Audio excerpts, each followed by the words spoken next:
I want to welcome Mark LaLiberte. He is a partner at LaLiberte Consulting that's based in Denver, Colorado. He's in a very fascinating industry. He's an educator in the building and science technology space. And for a lot of people, Mark, that may be kind of new, just the whole description. So tell us a little bit about what it means to be in that building and science technology space. Well, that's a good question, David. I would call it building science is just a component of what we'd say all buildings are. So it's more about the understanding of how just physics, heat loss, moisture, air quality, all those things kind of blend together to give us all a good living experience. Whether you're staying in a hotel, in an office building, or in your home, you want to be healthy respiration, really good, comfortable temperature and air. And that's really just the science of buildings. So I've been doing this since 44 years I've been at this. So the technology of building science is like saying gravity has suddenly been invented. So it's we know that all the physics, what we've learned about. A lot of science involved. Everybody kind of moves into their industry or space maybe a little differently. I like for people to kind of get an idea of your background, a little bit about kind of Sure. how you got into what you're doing. So share a little bit about that if you would. Well, I'd be glad if everybody kind of remembers 1974, 75 time frame where we had the oil embargo, right? And it was the first time that this country figured out that somebody could control the way in which we use energy. And that seemed to be displacing a few people. They're like, wait. This is America. You're like, we have the oil and you need it. So guess how that works.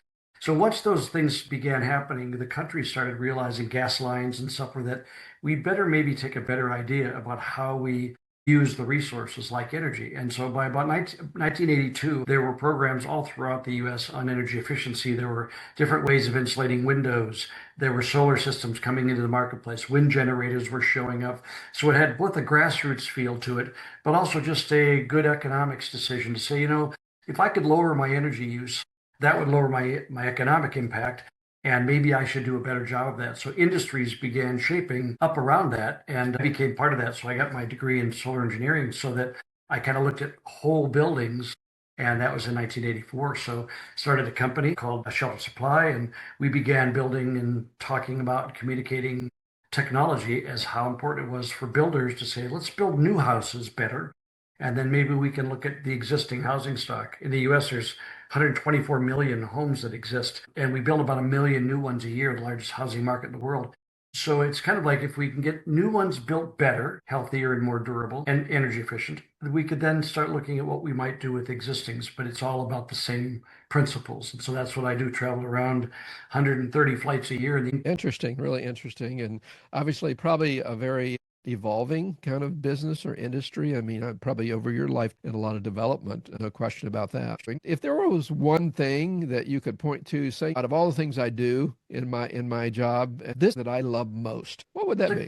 It's another great question, Dave. I think it's about people as you do as well in your business. I'm sure it's the people you meet and you connect with. When I get to meet that many people, I believe that the building construction industry is full of some really solid people. People who've said, I started working in this industry with my dad, sweeping floors and construction sites, and I can't get out of it. I always tell builders, you got wood fibers in your veins. You can't leave the industry. But once you think about building things, you're like, somebody that does computer software, they like, yeah, I wrote some really good code today. But people that are in this industry go, I built that one, I built that one, and I built that one. And there's something about this very tangible thing that you say is a legacy that I've left.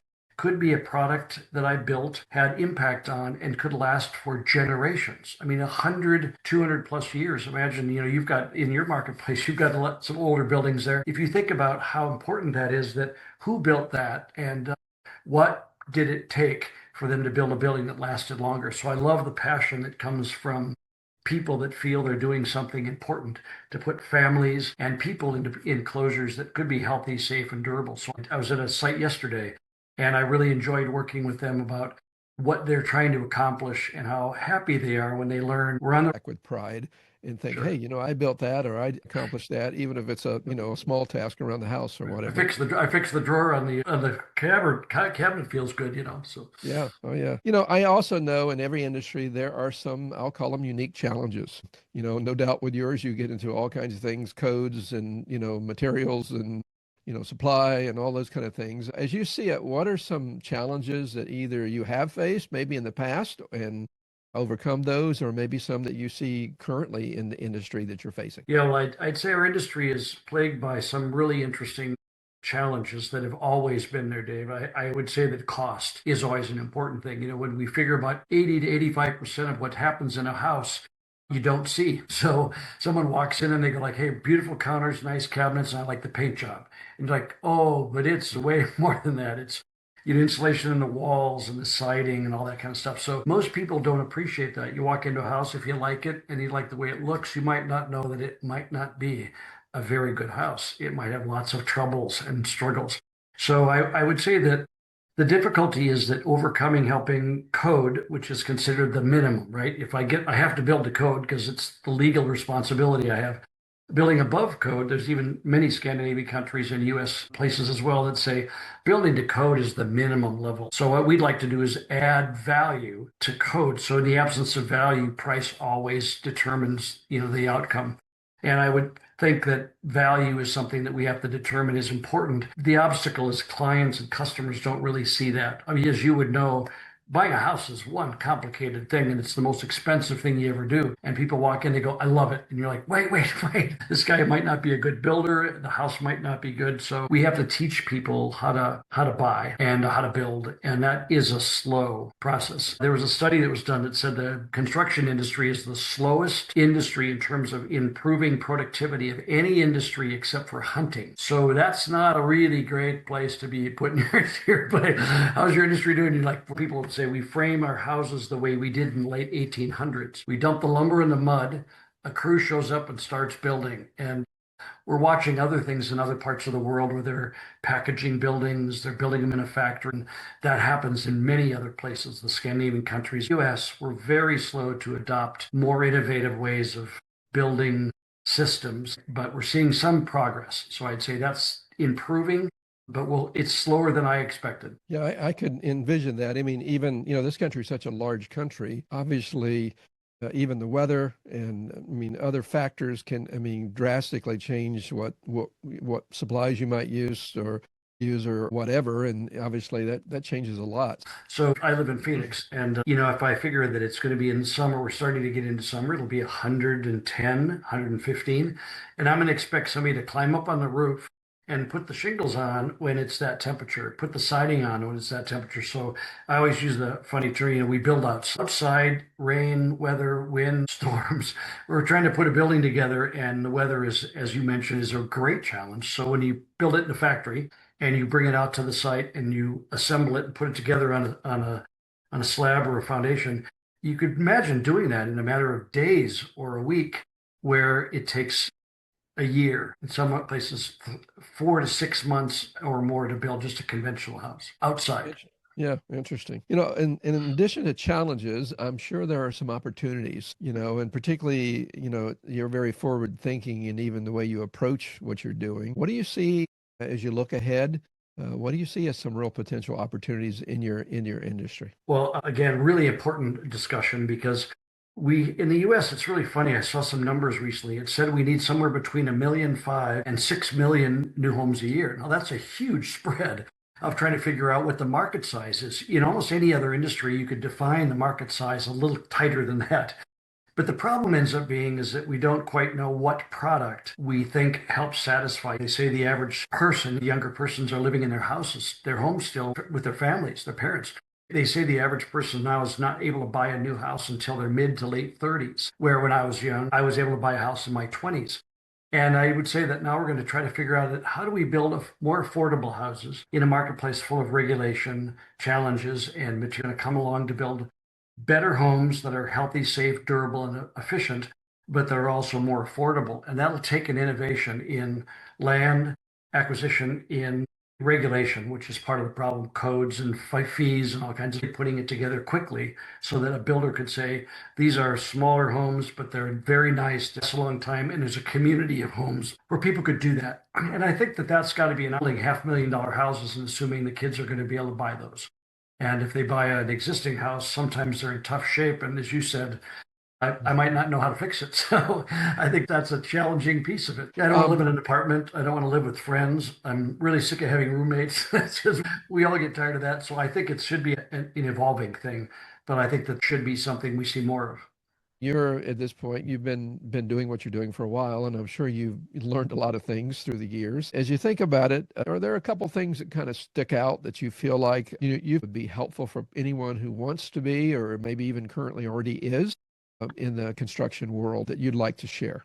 Well, again, Dave, obviously you're really good at this. You ask good questions. I think that as age comes upon us, we remember and think about things like patience and intent and listening are always so many things that I try to teach when I do sales training. I always say, make sure you spend 80% of your time listening.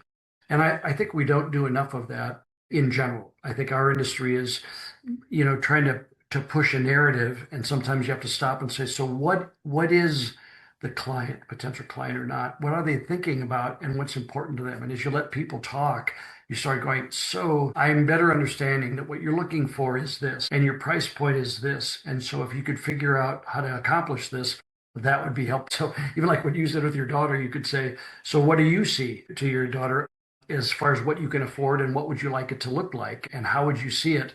I don't think we do enough of that. And I think that I've learned that with builders, they're trying so hard and trying to learn a complicated business.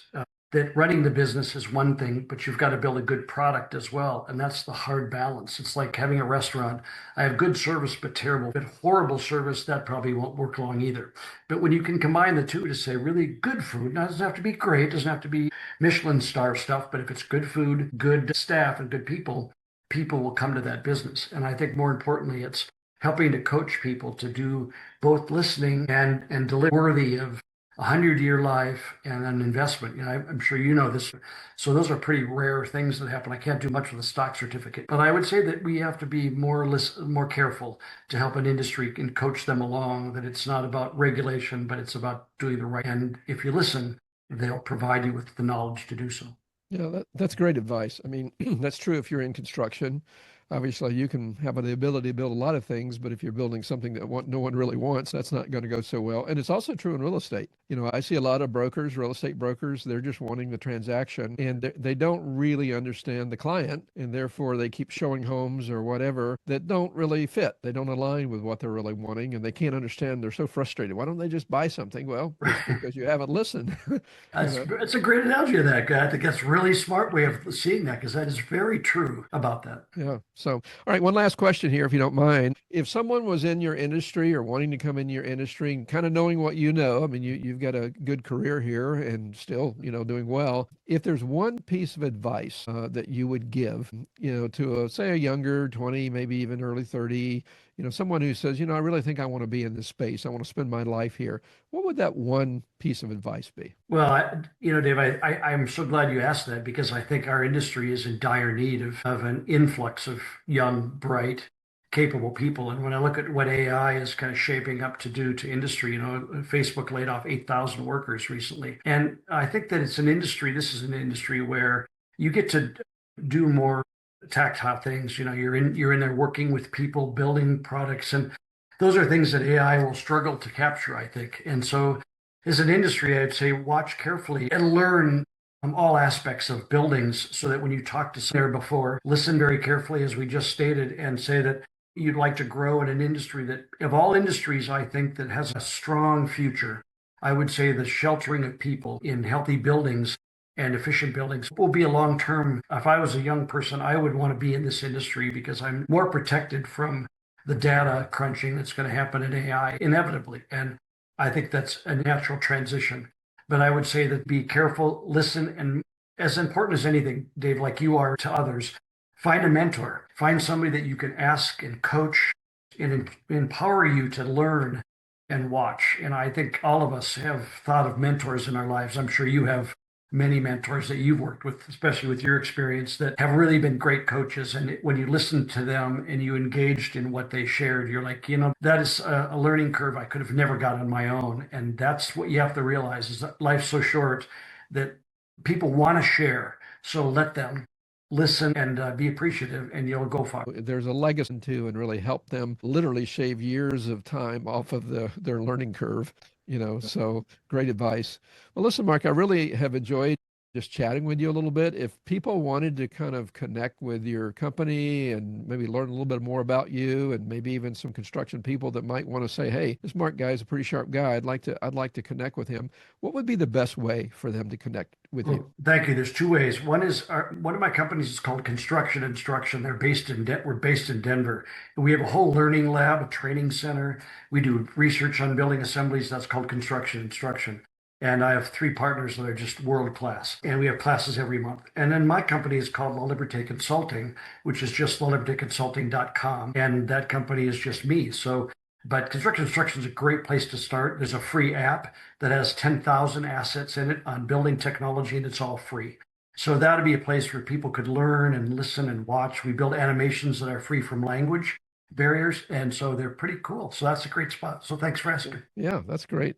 Well, listen, I have really enjoyed this. I find your background and you individually to be a pretty fascinating person with what you're doing. Thanks for being willing to spend a little time with me today, and I just appreciate it so much. Thank you for the invitation, Dave. Very nice to meet you as well.